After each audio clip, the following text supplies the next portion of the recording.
here we are on the exercise ball. Jordan Lawley, the man of J-Law ball, I guess to start with the background. Yeah, basketball was never like my love.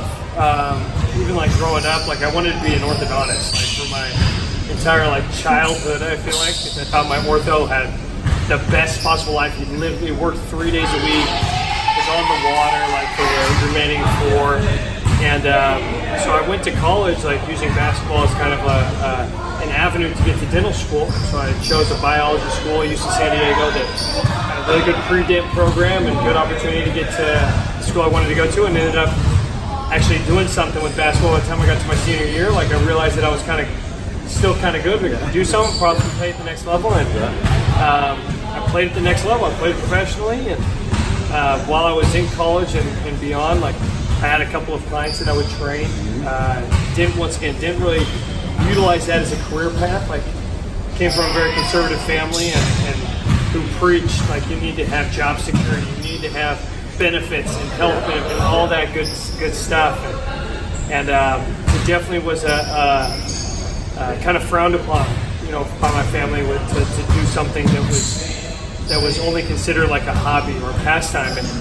And it was just one of those items where my passion for teaching the sport and kind of giving back to the community, you know, for what I found my true love to be with basketball, you know, it kind of grew and helped fuel that fire to establish an actual career path, to where it got to a point where I had a 9-to-5, and because my basketball business was growing so much, like my 9-to-5 turned to 9-to-3, my 9-to-3 turned to 9 to noon, and my 9 to noon turned to like, sorry guys, I'm done.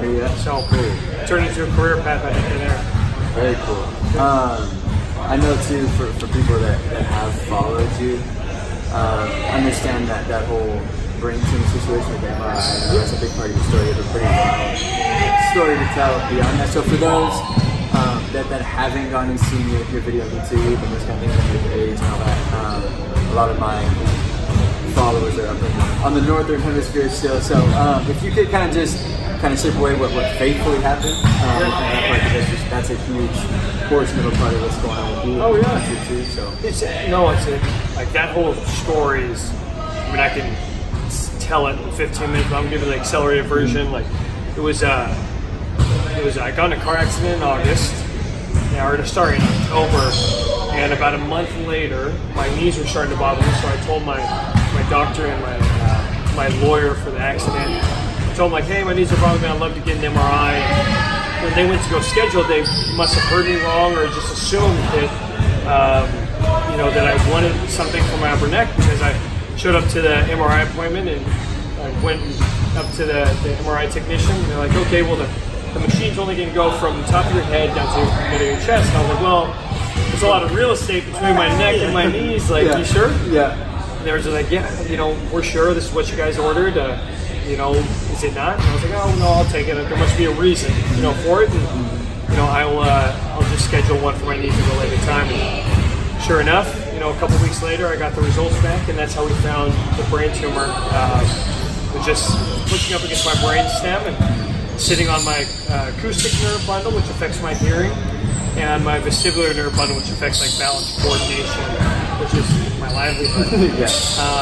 But it was needed to be urgently operated on because of where it was positioned with my brain stem, and the risk that it would have of possibly making me paralyzed if I didn't catch it early enough, get it before it grew even more. So it's one of those things, like you look back and I've always been a firm believer in everything happens for a reason. Like, you know, God put me on this earth not just, you know, to be a teacher, you know, for basketball, but to be, you know, a leader and a missionary on the court, just to kind of preach to kids, preach to people, preach to the parents about, you know, what it is that's gotten me to where, you know, I'm at.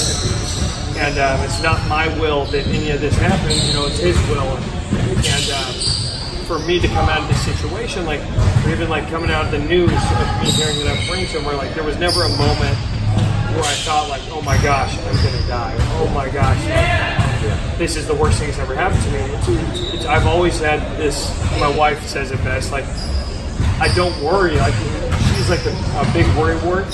I don't worry. And like, she she says I don't worry enough, like in a lot of situations. Yeah, but I can relate in that sense.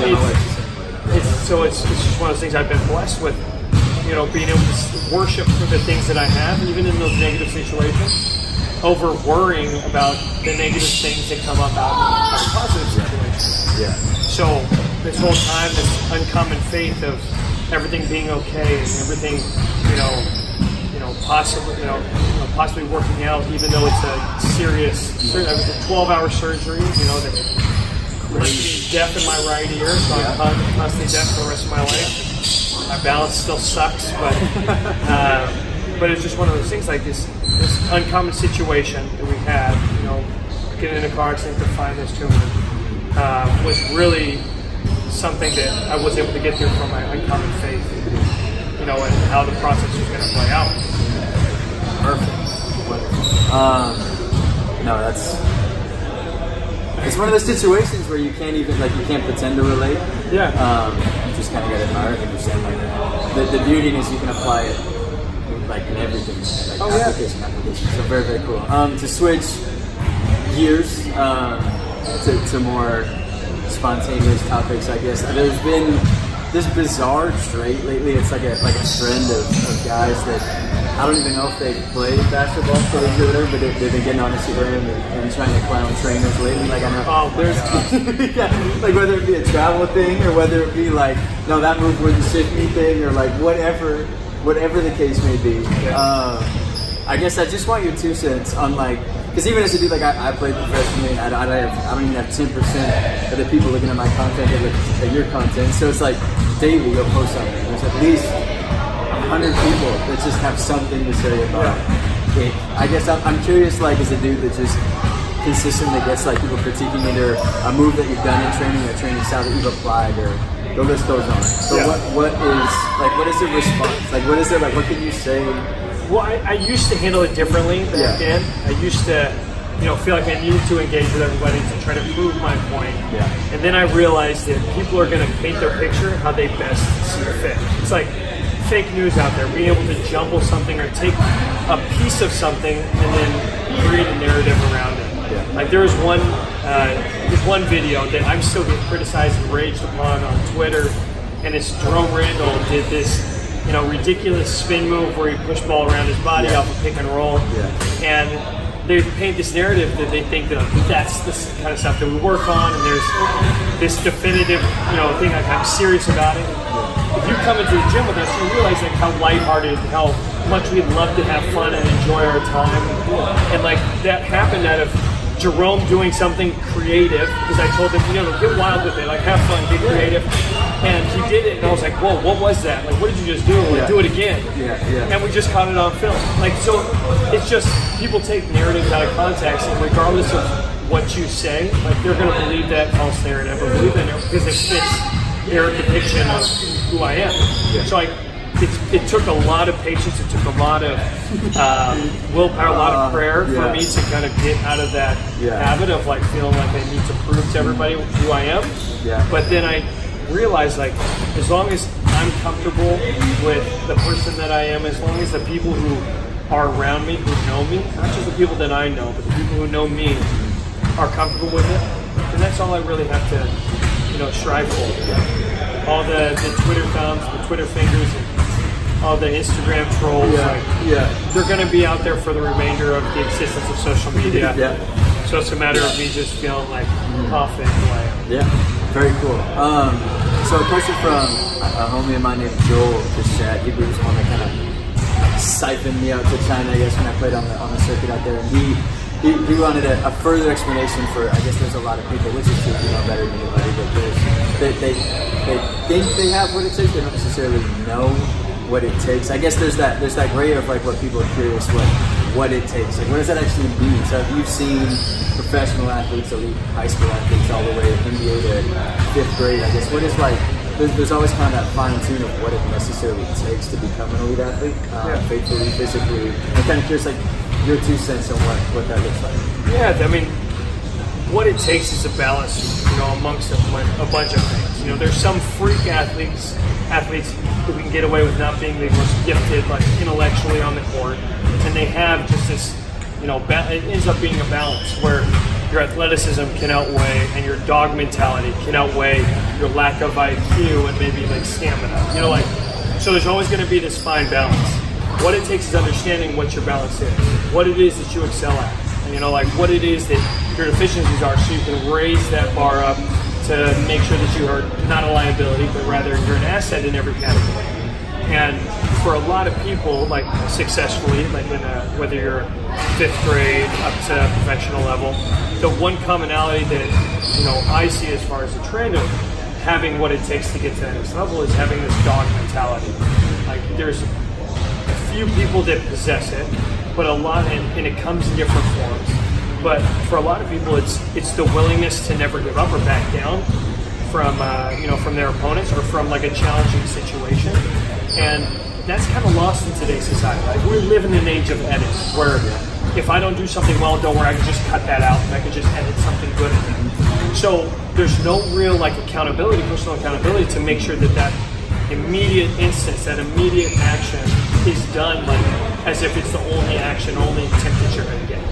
And it happens that affects the way that a lot of young players can possibly go out and play or possibly train, because they just think of it as like, okay, well, we'll just take another shot at it. I'll get another take at it. So having that dog mentality is one of those X factors for having what it takes to be an elite athlete and make it to the next level. But it's just, like I said, a fine balance of understanding how to get all those liabilities up to a baseline and make sure that you have more assets. Very cool. Another question.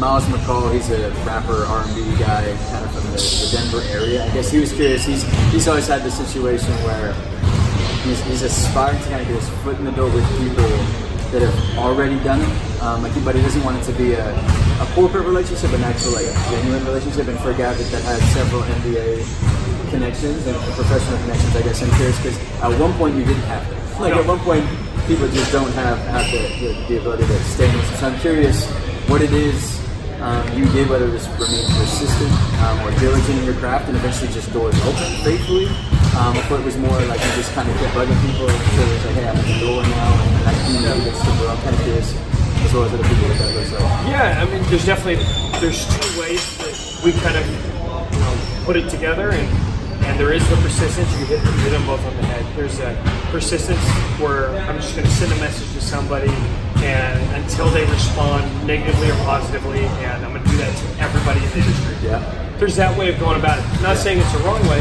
It's the persistent way to show how diligent you are in getting the opportunity to put your foot in the door.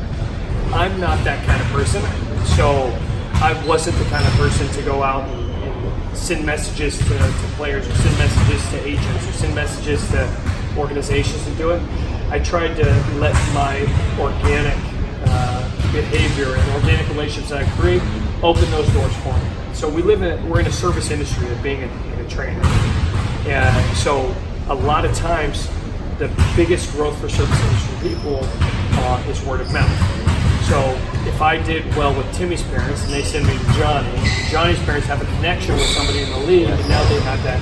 And that's actually how my league connections started, was just organically working with rudimentary players and then building it up to where somebody knew somebody in the league and they told them about me, and I was able to make my connection through this organic relationship that happened. So a lot of it was just me knowing who I am as a person, knowing who I am as a trainer, being real with every client that I get, and being about the transformation, not about the transaction. Those were the things that allowed me to get my foot in the door with certain people. Sweet. So more an NBA player question, I guess. Being around guys and having off seasons where you're surrounded by NBA players, it's like everything's so incremental at that point because they're so elite. Like it's not, you can't create like this bizarre 90-day transformation you could with a middle school kid, or like I see kids come into your gym and they have the day one of 30, but it's a different human in 30 days, right? But whereas you get an NBA guy, it's like you can work on one refinery for 8 months and it's incremental. The angle might make all the difference, but it's so minute. So I guess when you get guys that come in that are so good at what they do, how do you break down what it is they need to work on that they might even know film-wise, and how do you attack it in a way that you still see consistent growth for someone that's already so good at what they do? Yeah, a lot of it is, like you said, the micro details, those minute details where you can really affect, and it really is like an angle or adverse placement of their hand on the ball to help them with it. So it's one of those, and to be honest, like a lot of times, like for off-season development, it's like when we worked on stuff with Julius Randle last season, it wasn't for him to showcase it that year. It was for him to showcase it this year. When we knew he was going to kind of come out of Pelicans and look for a different new contract. We knew he was going to have a lot bigger of a role, so we wanted him to showcase the things we worked on the summer prior. So it's forecasting their development and not just relying on saying, hey, you sucked at this last year, we're going to get you better with it this year. It's saying, hey, this is the trend of your career path. These are the things that you're going to have to do in the situation that you're going to be in for the following years. This is what we need to do. So, and then the minute details that are involved with that, because it's an incremental growth. I guess to piggyback out of that, it's just a thing that pops in. Right? You get guys that they say once they're what's the word before, like established, they don't necessarily feel the need to. They feel as though there's not a whole lot they can do other than maintain. And unfortunately, that mindset is kind of eroded and lived into like high school athletes. Yeah. Like they think they'll come into a gym and it's just like, no, I'm just here to hoop. Like that's kind of like there's no I guess intentionality behind their movements or growth or anything that they do, which frustrates me, especially because I understand like even.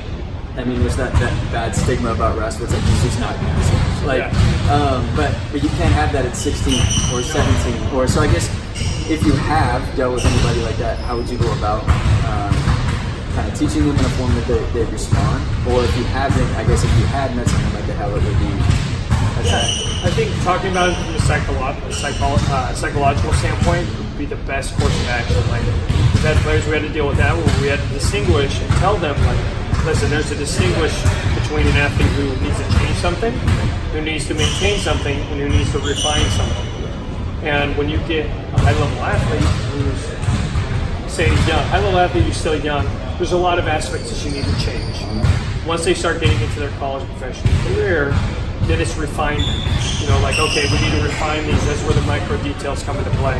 And then somebody who's established later on in the career, we need to go back to some of that change element. Like for somebody who is athletic, who's tail end of career, like, okay, listen, soft touch floaters, these need to be your go-to. But a lot of that is in maintaining.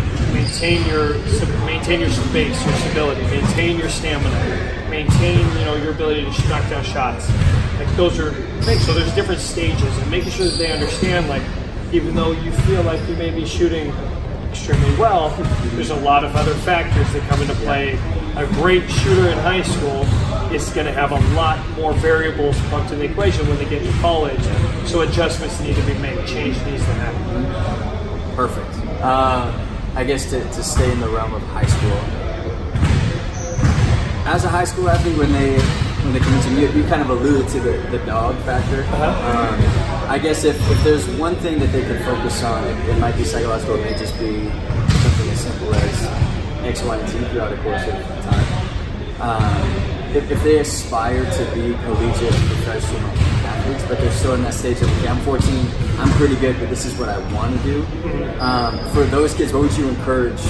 I guess like what would be a form of encouragement, one, and an action plan to continue to see growth at that age? Make sure they get a lot of live implementation. Like, once again, this is become, like, trainers like myself have become way more and more prevalent. So kids have access to them, and parents want private instruction, and kids want private instruction, and for a lot of times it's detrimental can be detrimental to your sport, or detrimental to your career. You have to have that competitive environment. You have to have live implementation. You have to be able to compete, or else this one-on-0 relationship that you've established, with your game is going to be very hard to recreate and implement when you get into a real game. So, a lot of times people that have spent a lot of private instruction and they've, haven't had the opportunity to compete at a high clip, like in controlled settings, they lose out on that ability to create that dog mentality, or to train that dog mentality. So we have a lot of like our young guys get thrown into the mix with our pros, or get thrown into the mix with our older athletes, just so they can, you know, dog them, just so they can like get destroyed by the older guys, to show them what it's, you know, what it's going to take from a mental perspective. Yeah. I guess too, I've noticed when I have high school kids coming that I've actually, they're well renowned because they've been training independently for so long. Yeah. And you realize that relationship is almost become like symbiotic. Like it's like the player can't do anything without the trainer in-house. So as soon as you remove them and I do an assessment with them, and you put them in a situation to play, they're always looking at you like, what do I do? So I can see that. Last one is, before I choose some random questions. If there was, it's a tough question, but if there was one thing you could try and pinpoint that you've taken with you, whether that be in the concept of faith or even just as an athlete throughout your time as a trainer, player, if you could try and put it in a quota, a J-Law ball quote, what would it look like? Passion fuels growth, and growth equates to success. Okay. Passion fuels growth equates to success. Very cool. You want to break it down a little bit? Yeah, just, I mean, that's how I started my business. You know, I'm very passionate for what I do, the things that I, you know, love: faith, food, and family. Faith, family, food. Wow. No, sorry, man. No, faith, family, and food. And then basketball is like is underneath. So like you get into the gym with me, you automatically know the number. You automatically know that this is about the transformation, not about the transaction. You see that passion for who I am as a person. You see my passion for me wanting to teach an individual. You know, that helps with the growth, because your clients will see that you're invested in them, not just invested in getting monetary gain. And with consistent growth, that's going to help drive their success. So I was never like an individual that who thought like, okay, I need one client and I need to just take all their money and then just get another client. I was never like that. Like, I wanted it to grow organically, and through like my relationships, like I said, the organic relationships that I was able to establish, my business was able to grow to where now I have the opportunity to call this a career and feel extremely blessed by being able to make my own hours and literally work way less than I've ever worked in my life, you know, by doing something that is silly as a game, you know? So the passion aspect of it is something that I try to bring to the table in all regards, in all respects of my life.